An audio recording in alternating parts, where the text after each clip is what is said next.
If all you ever knew about Funmilayo Ransome Kuti was that she was the first woman to ever drive a car, gather here. Let's go back to our primary schools and our secondary schools to get back our school fees. Even if we're not going to get most of it, we'll get parts of it from our history teachers.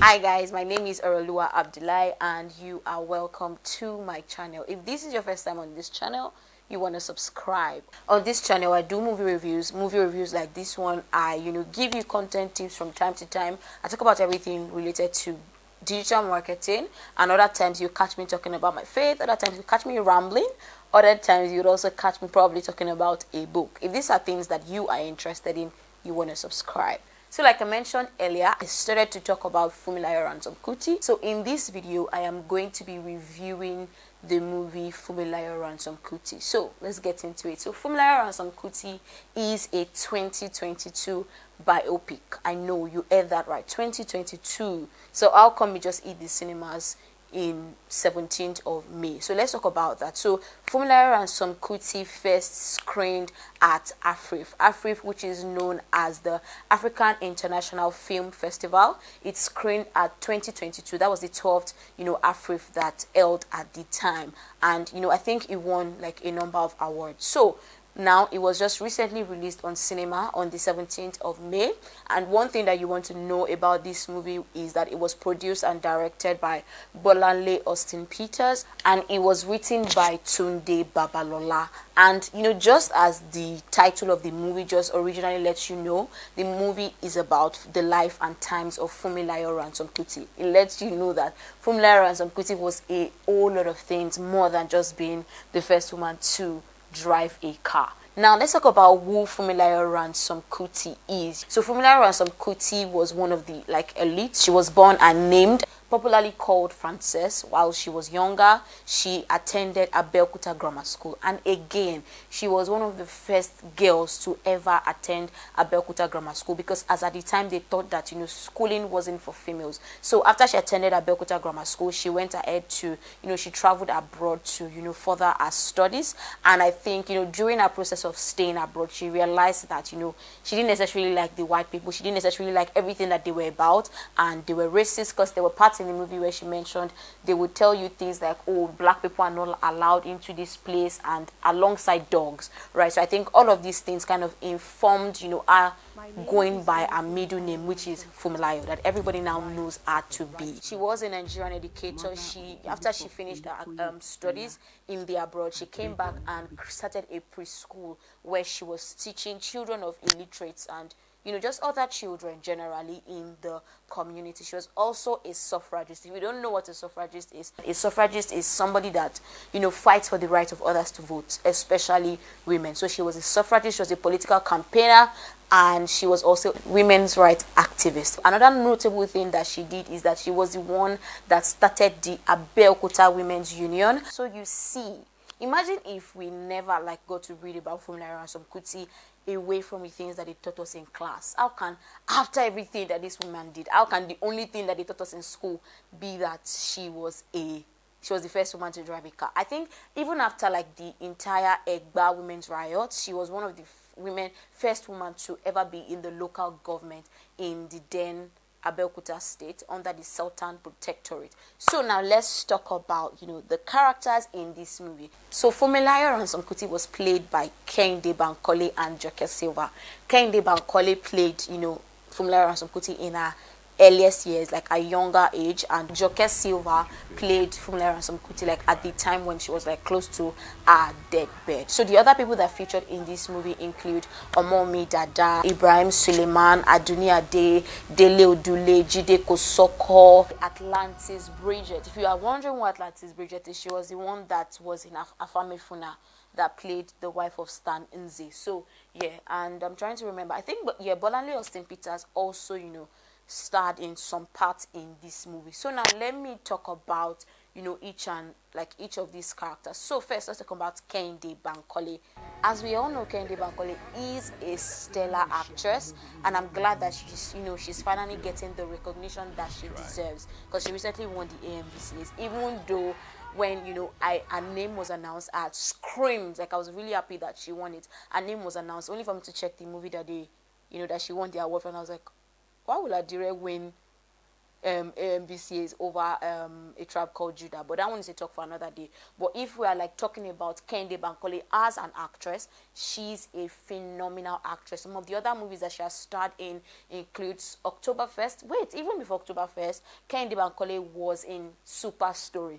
If you didn't know, she featured in one of those Super Story back in the day. So Kehinde Bankole was in Super Story, Oktoberfest, Alakada, Adire, Sister, and now Funmilayo Ransome Kuti. And just looking at her journey and the person that she used to be from Super Story up until now, you can just tell how much she has grown. And one thing that I would say that I really admire that she did for herself is she did not allow herself to just be boxed to the Yoruba movie industry. So I would definitely give it to her, and I think that her performance, what she did to this role, she did so well. So now let's talk about Joke Silva. So for Joke Silva, I would say that I don't have so much to say about like her role in this movie. Why? Because she was mostly the one doing the telling, while Kehinde Bankole was the one doing the acting. So while I know that Joke Silva is a fantastic actress, she's a veteran actress, but I don't know how to weigh her acting in this movie. But again, even with the storytelling, she did amazingly well. One person that I absolutely love in this movie was Omowunmi Dada, and she played the role of Grace Eniola Soyinka. And before I really even talk about her role in itself, let's talk about the Ransome Kuti family. See, if people don't actually really know history, I think we will not even know how important these guys have been to the history of Nigeria. Grace Eniola was the nephew to Israel Ransome Kuti, which I'm going to talk about later. I just even found out that she is the mother to Wole Soyinka. So imagine if people don't actually know so much. Just look at the brilliance that their family has been able to produce over the years. I liked even how Omowunmi Dada herself depicted it. I like how she was such a pillar of support to Funmilayo Ransome Kuti. So Omowunmi Dada absolutely did well with this role. So one person that I really liked his character, of course, even though I have some things that I want to say, was Ibrahim Suleiman. And it was just a lot of things for me, right? Why I really liked Ibrahim Suleiman's character. I liked the fact that he was supportive, and just from him playing his role, you could, even without them having to say so much, you could just tell that he was so supportive to his wife, right? He was so supportive. Everything that she always wanted to do, he always ensured that he stood behind her very gallantly. And Ibrahim Suleiman absolutely did so well to this movie, even though I did not like the fact that they made him speak Yoruba, right? But that was like the only but that I had. But it was just so beautiful to see the level of support that he gave to his wife. So next thing, I'm going to talk about Adunni Ade. So I'm not sure that I have so much to say about Adunni Ade and even many of the other characters in this movie, because they were mostly very supportive.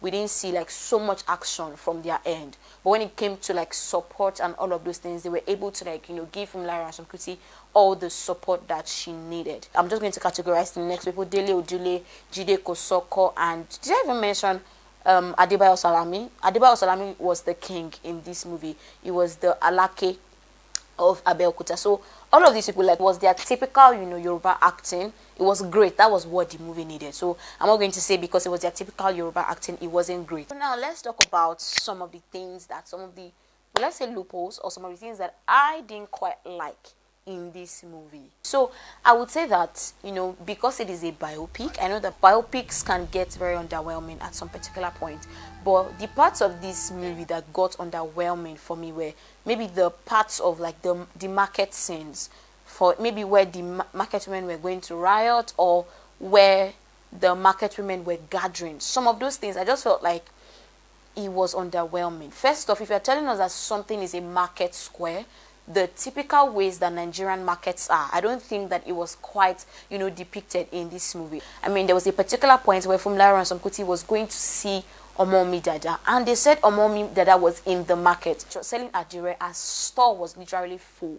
But when they are showing us the market, they don't show us parts of that. They just show us like maybe 10, 20 people just being on the market. And that was all they showed every time they were going to like depict a market scene. Another part of this movie that I think that was a bit of a loophole would be when they make non-Yoruba speak Yoruba. I think that if you know that a character is going to speak Yoruba and their Yoruba needs to be at least fluent to some particular point, you should pick Yoruba speaking actors and actresses. Like I said, even though I absolutely loved Ibrahim Suleiman's acting, even this lady Atlanta Bridget, she did so well with her acting. But you could just tell that their Yorubas were shitty, terrible. So instead, what you could do is, instead of making them speak Yoruba, they don't even have to speak Yoruba at all. Because, I mean, Ibrahim Suleiman was speaking English for the most part of this movie, only for him to speak Yoruba, and I was like, never, don't repeat it again in your life. Don't do that again, because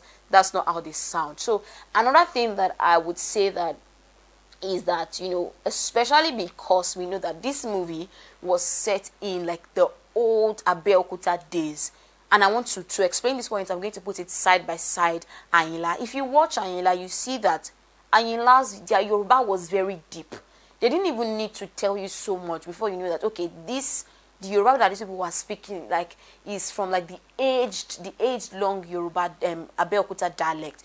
But with Funmilayo Ransome Kuti, you could tell that the Yorubas that they were speaking, it was just proper Yoruba, right? You could tell that this was not like deep, aged long Abeokuta dialect, and that kind of like took away from how historic the movie was supposed to be. So now that I've told you people about my loopholes, now let me tell you about the things that I absolutely loved about this movie. So first, I loved this movie because it is a biopic. I love it because it is a biopic. Because, I mean, like I said, history is often very unfair to people that have done amazing stuff, because if people are not taught about it, if people are not reminded about it, people may forget the things that amazing people have done in the past, especially women. And of course, Funmilayo Ransome Kuti is a woman, so just watching the biopic and seeing what a woman can do, it was just beautiful. It was just beautiful. I'm telling you, at some point I feel like I was even very emotional at some point, because which is going to like lead me to like the second reason why I really like this movie. I feel like at some point it reminded me of how I used to be back in my university. I know that I still have that part of me, right? But I don't think it's as dominant as it used to be. So back in the university, I was very what's that word?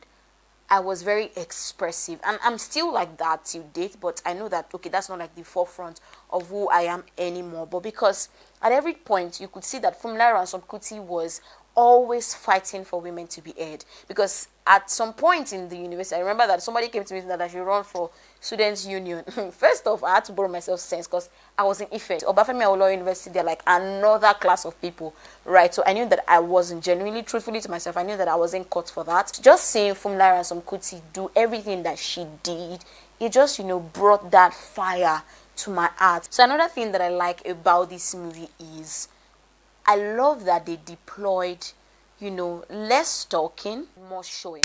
So, you know, even though we know that, okay, Funmilayo Ransome Kuti was the first Nigerian woman to drive a car, this movie still did not take that away. But the thing is, they didn't mention it expressly, but there was a way that they showed it that you can tell, if you know like history well enough, you can tell that, oh, this is what they were trying to depict. Yeah. So I totally love that. And another thing is, even with like the king, that was like Adebayo Salami, Ogabelu, there were so many things that he acted out that he didn't even say anything. But just by his acting, you were able to understand, you know, the things that he was trying to say. So altogether, I would say one thing that I really like, and I even think, aside the fact that this movie is a biopic and all of that, one thing that I really like in this movie was that it just showed you that powerful women that would go far in life, they must be surrounded by people that support them. Because through the life of Funmilayo Ransome Kuti, you're able to see that she had a father that supported her. He even enrolled her in a school. And her husband, oh my God, at no point did that guy try to break her. even at times where you would expect that he would tell her to give up. I mean, there was a particular point in the movie where her head had been bashed, like she had head injury. She was carrying on a bandage. You would expect that the husband would tell her to just give up, but instead, he just reinforced and told her, things that her father used to say, that no hands, and by no hands, they meant that no matter how, a powerful elephant could never have stopped a lioness. Whatever a lioness wanted to do, she was going to do. I think this is one thing that many women don't even get. Powerful women marry men that would at the end of the day want to break them, or at the end of the day want to try to, make them lesser than they were. But at every point, it was not even afraid to be in her shadow. It was not afraid to allow her be who she wanted to be. Even times where she wanted to give up, like on, the things that she wanted to do, you will just see her husband give her even better ideas, advise her on how to do. All in all, this was such a good watch, and I like that it was just reminding people of history, telling people about the powerhouse that Funmilayo Ransome Kuti was. And just in conclusion, watching this movie just made me realize the things that we can actually do if we come together. Like the power that we actually have in our hands, in our numbers as Nigerians, is so jarring. Now let me know if you have seen this movie and what you think about this movie in general, and let me know if you're going to be watching it after this review. Let me know in the comment section. Give this video a thumbs up if you enjoyed it. Share it with your friend if you think that this was a noteworthy review, and let me know in the comment section what your best scene from this movie was, who your best characters was. Mine was definitely, of course, Funmilayo Ransome Kuti, Omowunmi Dada, and Ibrahim Suleiman. And one person that I would definitely give a conk to if I could see them face to face from this movie would be Dele Odule, because at some point I had to be asking myself, are you the king, or is Oga Bello the king? Alright, thank you very much for watching this video up until this point. If you enjoyed it, one more time, give it a thumbs up. Don't go without liking this video. Alright, thank you very much. Bye.